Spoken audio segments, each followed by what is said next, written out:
उपमुख्यमंत्री अजित पवारांनी क्रीडा विभागाच्या विविध कामांचा घेतला आढावा। महाराष्ट्राच्या खेळाडूंना वैद्यकीय विमा कवच देण्यासाठी तातडीने प्रस्ताव सादर करा, अजित पवारांचे निर्देश। नंदुरबारच्या नवापूर महामार्गावर भीषण अपघात, बस आणि ट्रकची समोरासमोर धडक, बसमधील 10हून अधिक प्रवासी गंभीर जखमी, जखमींवर सध्या उपचार सुरू।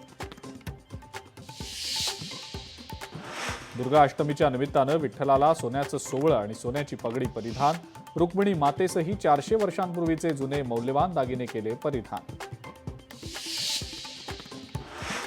निलेश घायवळ आणि कुटुंबियांच्या 10 बँक अकाउंट्सवर कारवाई, आर्थिक गुन्हे शाखेकडून कारवाई, एकूण 38,26,000 रुपये गोठवले। मुंबईतल्या देवनार, गोवंडी आणि मानखुर्दमध्ये जन्म प्रमाणपत्राचा घोटाळा, भाजप नेते किरीट सोमय्यांचा आरोप, सोमय्यांची देवनार पोलीस ठाण्यामध्ये तक्रार। बारामतीमध्ये अपघाताचं सत्र सुरूच, डंपरची स्कूल बसला धडक, सुदैवानं जीवितहानी नाही, अपघातांविरोधात नागरिकांचा रास्ता रोको। बुलढाणा जिल्ह्यातनं पूरग्रस्तांसाठी मदतीचा ओघ सुरू, जिल्हा परिषदेच्या कर्मचाऱ्यांनी 1 दिवसाचा पगार पूरग्रस्तांसाठी द्यावा, मुख्य कार्यपालन अधिकाऱ्यांचं आवाहन।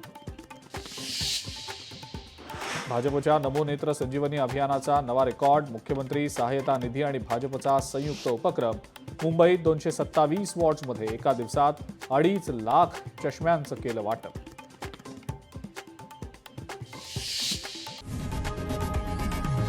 लोकशाही मराठी ऐका, पहा, जागरूक रहा।